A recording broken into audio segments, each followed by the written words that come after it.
ನೀವು ವೆಂಕಟನಾಥನನ್ನು ಸಂಸಾರ ಸಮೇತವಾಗಿ ಕರ್ಕೊಂಡು ಬಂದಿದ್ರೆ ದೇವ್ರ ದರ್ಶನ ಮಾಡ್ಕೊಂಡು ಹೋಗ್ತಾ ಇದ್ವಿ. ಅವನೇಳಿ ಬರ್ತಾನೆ ಬಾವ, ಯಾವಾಗಲೂ ಮಠ ಮಾನ್ಯ ಓದು ಬರಹ ಅಂತಾನೆ ಮುಳುಗೋಗಿರ್ತಾನೆ. ಇತ್ತೀಚೆಗೆ ಗೂಢಭಾವ ಪ್ರಕಾಶ್ ಎಂಬ ವ್ಯಾಖ್ಯಾನವನ್ನು ರಚಿಸಿದ್ದಾನಂತೆ. ಅಣುಮಧ್ವ ವಿಜಯದ ಅನುವಾದ ಕಾರ್ಯವನ್ನು ಮಾಡಿದ್ದಾನೆ ಅನ್ನೋ ಸುದ್ದಿ. ಹೌದೇನು? ಅವನು ಮಹಾ ಮೇಧಾವಿ, ಗ್ರಂಥ ರಚನೆಯಲ್ಲಿ ತೊಡಗಿದಾನೆ ಅಂದ್ರೆ ನಾವೆಲ್ಲ ಹೆಮ್ಮೆ ಪಡಬೇಕಾಗಿದ್ದ ವಿಷಯ. ಎಷ್ಟಾದರೂ ನಿಮ್ಮ ಶಿಷ್ಯ ಅಲ್ವೇ, ಹೆಮ್ಮೆ ಪಡಲೇಬೇಕು. ಬೀಗಮುದ್ರೆ ಮನೆತನದ ಕೀರ್ತಿ ಪತಾಕೆ ಹಾರಿಸ್ತಿರೋ ಅವನ ಪಾಂಡಿತ್ಯದ ಬಗ್ಗೆ ನಮ್ಮೆಲ್ರಿಗೂ ಸಂತೋಷ ಇದೆ ನಿಜ. ಆದರೆ ಪಾಪ ಸರಸ್ವತಿ, ಒಂದು ಯಾತ್ರೆ ಇಲ್ಲ, ಒಂದು ಪುಣ್ಯಕ್ಷೇತ್ರ ಇಲ್ಲ, ತವ್ರ ಮನೆ ಅಂತೂ ಹೋಗೋ ಹಾಗೆ ಇಲ್ಲ. ಹಗಲು ರಾತ್ರಿ ಇವನ್ ಸೇವೆ ಮಾಡೋದೇ ಆಯಿತು. ಅವಳನ್ನು ನೋಡಿದಾಗ ಅಯ್ಯೋ ಪಾಪ ಅಂತ ಅನಿಸುತ್ತೆ. ಹೌದು, ಅದು ಒಪ್ಪೋ ಮಾತೆ. ಕಾವೇರಿ ಪಟ್ಟಣದಲ್ಲಿ ಎಷ್ಟೆಲ್ಲ ಕಷ್ಟ ಅನುಭವಿಸಿದ್ಲು. ಒಮ್ಮೆಯೂ ಯಾರ ಬಳಿನೂ ಹೇಳ್ಕೊಳ್ಳಿಲ್ಲ, ಯಾರ ಬಳಿನೂ ಸಹಾಯನೂ ಕೇಳಲಿಲ್ಲ. ನಿಜಕ್ಕೂ ಅವಳು ದೇವತೆಯೇ ಸರಿ. ಅದೇನೋ ನಿಜ ಬಿಡಪ್ಪ. ಅಂತ ಹೆಂಡತಿ ಪಡಿಬೇಕು ಅಂದರೆ ನಮ್ಮ ವೆಂಕಟನಾಥ ತುಂಬ ಪುಣ್ಯ ಮಾಡಿದ್ದ.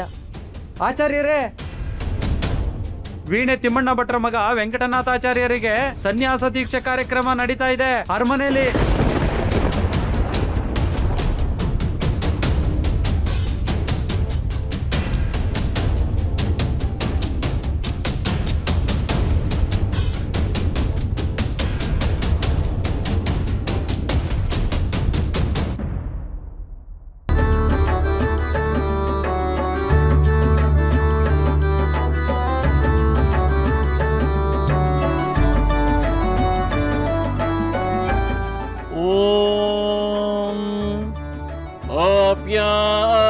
स्वसमे एतुते विश्वतः सोमवृष्णयो भवावाजस्य संघते क्षीरेण स्नपयामि ॐ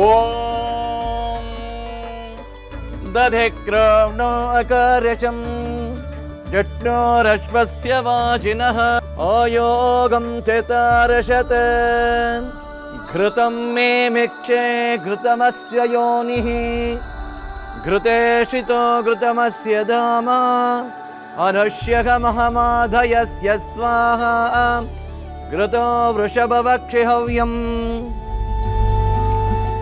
स्वाधुर्मित्राय वरुणाय वायवे बृहस्पतये मधुमां अधाभ्यः अस्तु।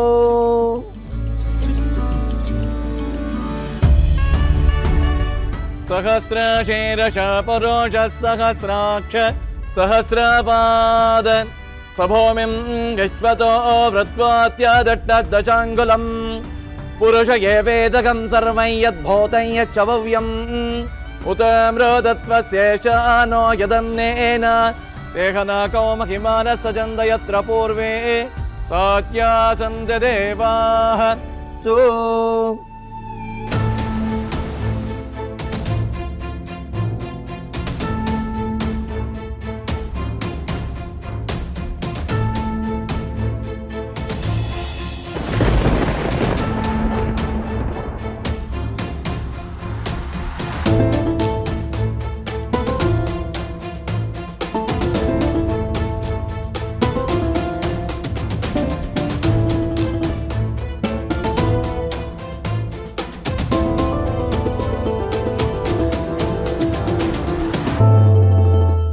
ಅಮ್ಮ, ಇಲ್ಲಿ ನೋಡು, ಅಪ್ಪ ಬೊಂಬೆ ನಮ್ಮಿಂದ ಕಳ್ಸ್ಕೊಂಡ್ಬಿಟ್ಟಿದೆ.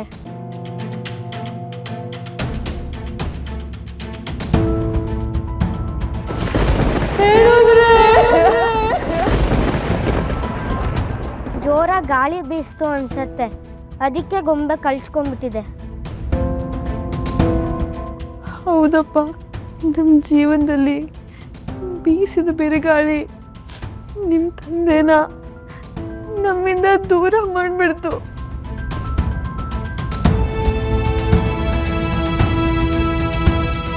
ಅಮ್ಮ ತಡಿ, ಕಿಟಕಿ ಹಾಕ್ಬಿಡ್ತೀನಿ, ಗಾಳಿ ಬೀಸೋದಿಲ್ಲ. ಬಿರುಗಾಳಿ ಬೀಸಿ ಹೋದ್ಮೇಲೆ ಕಿಟಕಿ ಬಾಗಿಲು ಮುಚ್ಚಿ ಏನೂ ಪ್ರಯೋಜನ ಇಲ್ಲ ಮಗನೇ. ನನ್ನ ಜೀವನದಲ್ಲಿ ಯಾವ ಅನಾಹುತ ಆಗಬಾರ್ದು ಅಂದ್ಕೊಂಡಿದ್ನೋ ಅದು ಆಗೋಯ್ತು. ನನ್ನ ಕನಸೆಲ್ಲ ನನ್ನ ಚೂರಾಗೋಯ್ತು. ಸರ್ವನಾಶ ಆಗೋಯ್ತು, ಸರ್ವನಾಶ ಆಗೋಯ್ತು. ಅಮ್ಮ ನೀನು ಅಳ್ಬೇಡ, ನಿನ್ನ ಹತ್ರ ನನಗೂ ಅಳು ಬರತ್ತೆ.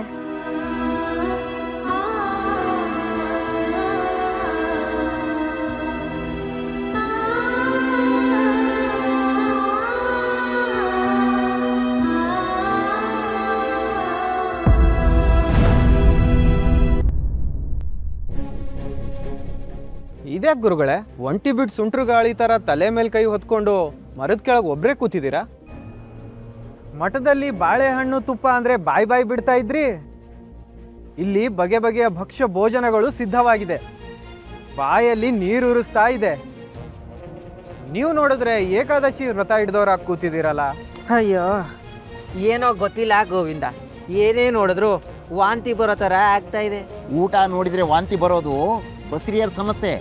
ನಿಮಗೆ ಯಾಕೆ ಬಂತು ಆಚಾರ್ಯರೇ ಈ ಕಾಯಿಲೆ? ನಾನು ಒಂಥರ ಬೊಸರಿನೇ ಅಲ್ವೇ ಗೋವಿಂದ.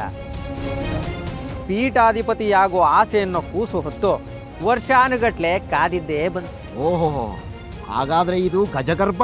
ಗಜದ ಹೆರಿಗೆಗಾದರೂ ಒಂದು ಸಮಯ ಅಂತ ಇರುತ್ತೆ, ಆದರೆ ನನ್ನ ಗರ್ಭಕ್ಕೆ ಕಾಲಾನೇ ಕೂಡು ಬರ್ತಾ ಇಲ್ವಲ್ಲ ಗೋವಿಂದ.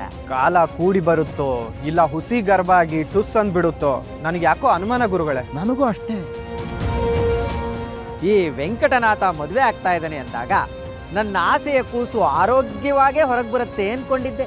ಆದ್ರೆ ಈಗ ಕೊಟ್ಕೊಂಡಿರೋ ಹೆಂಡ್ತಿನ ಕೈ ಬಿಟ್ಟು ದಿಢೀರಂತ ದೀಕ್ಷೆ ತಗೋಬಿಟ್ಟ. ಆ ಕಡೆ ಸಂಸಾರದ ಸುಖನೂ ಪಡ್ಕೊಂಡ, ವಂಶದ ಕುಡಿನೂ ಸಿದ್ಧ ಮಾಡ್ದ. ಈ ಕಡೆ ಸನ್ಯಾಸಿಯಾಗಿ ಪೀಠಕ್ಕೂ ಒಕ್ಕರ್ಸ್ತ. ಪಾಪ, ನೀವು ಮದುವೆನೂ ಆಗದೆ ಸನ್ಯಾಸತ್ವನೂ ಸಿಗದೆ ಪೀಠನೂ ಇಲ್ಲದೆ ಇಲ್ಲಿ ಮರದ ಕೆಳಗೆ ಒಂಟಿ ಕೂತ್ಕೊಳ್ಳಾಗಾಯ್ತು. ಇನ್ನು ವೆಂಕಟನಾಥ ಪೀಠ ಇರಿದ್ರೆ ನಿಮಗೆ ಕಾಟ ಅನ್ನೋ ತಪ್ಪಲ್ಲ, ಶಾಶ್ವತವಾಗಿ ಮರದ ಕೆಳಗಡೆ ಕೂತ್ಕೊಳ್ಳೋದು ತಪ್ಪಲ್ಲ. ಈ ಭೋಗೇಂದ್ರ ಅಷ್ಟು ಸುಲಭವಾಗಿ ಸೋಲೊಪ್ಕೊಳ್ಳೋದಿಲ್ಲ ಗೋವಿಂದ. ಕಬ್ಬಣನ ಕಬ್ಬಣದಿಂದಲೇ ಬಡಿಬೇಕು, ಮುಳ್ಳನ್ನ ಮುಳ್ಳಿಂದಲೇ ತೆಗಿಬೇಕು. ಅವನಿಗೆ ಸನ್ಯಾಸತ್ವ ಸಿಕ್ಕಿದೆಯೇ ಹೊರತು ಇನ್ನು ಪೀಠಾಧಿಪತಿ ಆಗಿಲ್ಲ. ಆಗ್ತಾನೆ, ಕೈಗೆ ಬಂತುತ್ತು ಬಾಯಿಗೆ ಬರೋದಿಲ್ವೇ? ಬರಬಾರ್ದು. ಅದು ಹೇಗೆ ಆಚಾರ್ಯರೇ? ಈ ಸನ್ಯಾಸ ದೀಕ್ಷೆಗೆ ಅವನ ಪತ್ನಿ ಅನುಮತಿ ಕೊಟ್ಟಿದ್ದಾಳ? ಕೊಟ್ಟಿದ್ರೆ ಕುಂಭಕೋಣದಲ್ಲೇ ದೀಕ್ಷೆ ಆಗ್ತಿತ್ತಲ್ವೇ? ಆಕೆ ಬಂದು ಗಲಾಟೆ ಮಾಡ್ತಾಳೆ ಅಂತ ತಾನೇ ಇಲ್ಲಿಗೆ ಬಂದು ದೀಕ್ಷೆ ತಗೊಳ್ತಾ ಇರೋದು. ದೀಕ್ಷೆ ತಗೊಂಡ್ರು ಕುಂಭಕೋಣಕ್ಕೆ ಹೋಗ್ಲೇಬೇಕಲ್ವೇ? ಹೌದು. ಆಮೇಲೂ ಹೆಂಡತಿ ಬಂದು ಗಲಾಟೆ ಮಾಡ್ಬೋದಲ್ವೇ? ದೀಕ್ಷೆ ಆದ್ಮೇಲೆ ಗಲಾಟೆ ಮಾಡಿದ್ರೆ ಏನು ಪ್ರಯೋಜನ ಆಚಾರ್ಯರೇ? ಪಾಪ, ಹತ್ತು ಕರೆದು ಸುಮ್ಮನಾಗಬೇಕು ಅಷ್ಟೇ. ಸುಮ್ಮನಾಗಬಾರ್ದು ಅಂದ್ರೆ ಆಕೆಯ ಬೆನ್ನಿಗೆ ನಾವು ನಿಂತಿದ್ದೀವಿ ಅಂತ ಬಿಂಬಿಸ್ಕೋಬೇಕು.